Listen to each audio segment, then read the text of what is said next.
Justin Gaethje versus Ilia Topuria was one of the best fights we've seen in a very long time. Credit to both fighters. Ilia did absolutely everything he could do to stay in the fight, and Gaethje, well, just looked absolutely outstanding, like a wrecking machine. Both of these guys said they had amazing camps and said they felt great physically and mentally, which is pretty cool because it gives me the opportunity to show you what they do for their strength and conditioning year round and on the lead up to the fight. There is so much bullshit online with sport specific strength and conditioning, and it normally gives most hobbyists and athletes shiny object syndrome. Always looking for the next best exercise or trying to do stupid shit that doesn't really move the needle forward. If seeing guys at the elite level of the UFC doing no bullshit S&C doesn't help you understand, then I honestly don't know what will. The biggest common denominator I see in Ilia and Justin Gaethje's strength and conditioning preparation is they're just doing the basics really well and they're doing it year round. And a major thing which I want to highlight is what Trevor Whitman says here. Also, you said of him too, he makes the biggest gains is off of training camps.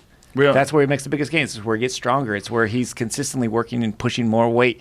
And when it comes to a fight camp, we start to pull back just a touch. This is absolute gold. What most hobbyists and athletes do wrong is when they book a competition or a fight, that's when they start doing S&C. But this is actually arse backwards. It essentially means you're starting like a day one white belt every single time. What both Ilia and Gaethje do really well is they do the hard work out of camp. They spend time developing key attributes like strength, power, and robustness way before the fight. Then when fight time comes round, they're already massively athletically developed in comparison to before. And then this allows them to focus more on power-based work leading up to the fight, allowing them to reach peak performance for fight night and actually taper down on the heavier volume stuff in their S&C. This is also going to allow them to recover way more day to day and have more energy for what matters most, and that is their skills and their sparring sessions. When you have a fight or a competition booked, the last thing you want to do is burn yourself out in the weights room. This is where you start sparring a lot more, where training volume and training intensity massively increases. If you then add S&C on top of that when it's not part of your usual training routine, you're just asking for trouble. You'll experience way more fatigue than usual, you'll be really flat in training sessions, and you just will not get the most out of them sessions that matter most. Okay, so what's so good about their S&C year round, and how can you apply this yourself? Let's start with choosing attribute development. What are you actually trying to achieve in that block of training? Now, overall, we're looking to develop all athletic capabilities which we can't quite develop as much on the mats, including strength, power, speed, flexibility, mobility, robustness, and cardiovascular output. Generally speaking, out of camp, your primary focus should be developing strength and building your aerobic base. The reason being, when we're out of camp, we simply have the ability to output harder with less intensity and volume in skills and sparring sessions. Improving strength levels is absolutely massive in combat sports. It's going to allow you to hit harder if you're a striker or MMA fighter, and your chance of developing knockout power is far, far greater, given that power equals strength times speed. You'll also be able to manhandle people that you once struggled with. Your ability to finish takedowns, hold positions, finish submissions will drastically improve with increased strength levels. And although being the stronger guy in the fight or even a role in the gym is a massive benefit, it's not all actually about being strong. It also massively improves your cardio. Now, before you think I'm crazy, hear me out. If you went to the gym and your 1 rep max on a bench press was 50 kg, how much of your total output is that? Well, it's 100%. Now, let's say we get you on a good strength and conditioning program for the year.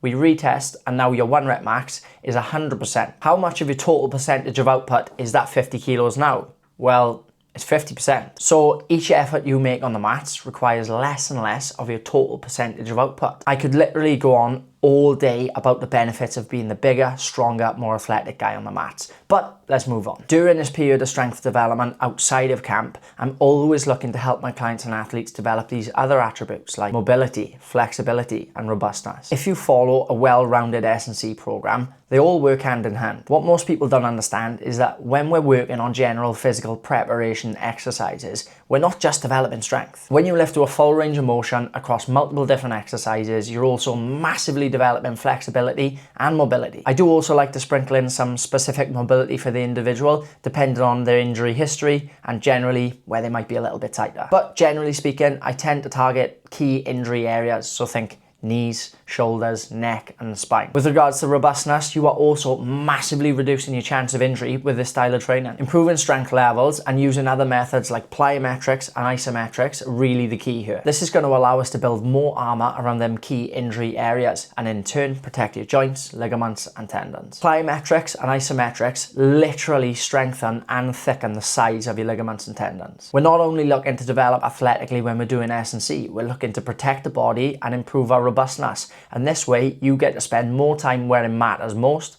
on the mats. Out of camp is where you want to be working your aerobic base. This is going to allow you to build a much bigger gas tank and essentially a much better engine. This is going to allow you to build a much better gas tank. It's going to help you recover day to day, in between rounds, and lower your resting heart rate. Okay, so when do we actually work power and speed? It's almost pointless going in and trying to improve power when you haven't already developed strength levels. Now, I know it can get exciting, again, coming back to that shiny object syndrome, where you see Michael Chandler doing backflips and trap bar deadlifts, jumps, and all this crazy stuff. But until you have developed a base layer of strength, you are going to see absolute minimal benefits from that. Going into camp is something that Gaethje and his team actually did really well. As you can see here, Justin's tapering into power work and building a strong gas tank ready for the fight against Ilia.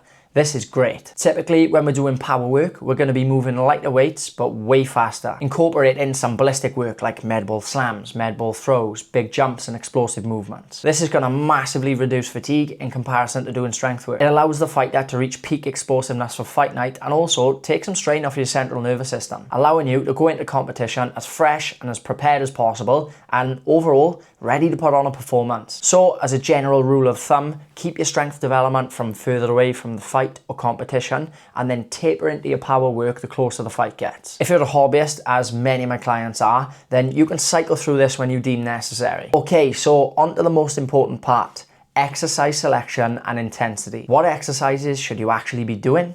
And how hard should you go? The primary movements we're looking to hit are push, pull, hinge, squat, jump, and rotate. You don't need a million exercises for this. You need to pick 2 to 3 really good exercises for each movement pattern and just get good at them. So let me break this down for you with an actual program that I've made. Here's a 2-day program that I've designed and works really well for the combat athlete or hobbyist. So I'll always start with a good warm-up, generally going through some basic mobility drills, elevating the heart rate and really just getting you ready to lift. Then we're going into some lower level plyometrics. Then we're going into a little bit more intense plyometrics and pogo jumps. Then onto a barbell Zercher squat. Again, good squat variation. Which squat variation you use doesn't really matter, whether you want to do a front squat, a back squat or a Zercher. I typically like to use Zerchers a lot more, especially with fighters, jiu-jitsu guys, bad shoulders, sometimes bad hands and wrists. Getting into that back squat position can be difficult. I personally love the Zercher, but that's entirely down to you. On to some pushing, so alternating dumbbell bench press, then some ballistic / high output upper body plyo work. Then on to a pull, so dumbbell hammer grip incline rows is a great option, and finishing off with some robustness work, so in this case, neck flexion and extension. Going on to day 2, again, general little warm-up into some low-level plyos. We've had squat on day 1, now we're going into hinge on day 2.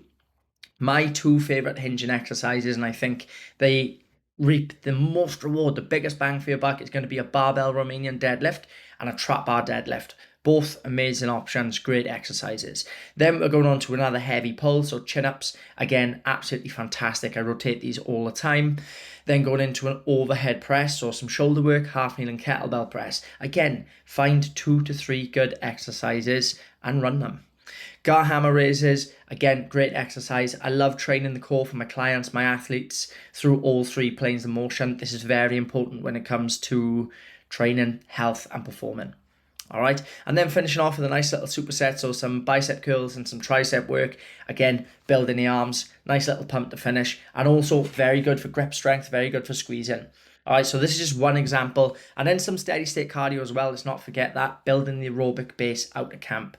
Again, this is just one example, but the point I'm getting to, structured very well and covers all of the bases that I've previously mentioned. Now, this is just one example of a program that I've designed, but you can't go far wrong with it. Obviously, it isn't always a one size fits all. Things do need to be tailored towards your goals and what you want to achieve. For example, That program is great if you're a fighter and you've already got a high training volume. However, a lot of my clients are hobbyists and also want to do a bit of a body recon where we trim off any excess body fat, go through a couple of muscle building phases and cuts to really optimize them for the weight class. This is where I'll lean more towards a 3-day upper lower split rather than the 2-day full body, but nonetheless following the exact same process which I've explained in this video. All right, let's wrap it up. So Ilia and Gaethje are absolute legends of the sport, and even they aren't doing these sport-specific exercises. They've both got great S&C coaches that get them doing the basics really, really well. Take inspiration from this. Don't get shiny object syndrome when you see a program that says, learn how to hit as hard as Ngannou in 3 days. Also, massive shout out to both fighters. Justin Gaethje shocked the world and put on a performance of a lifetime,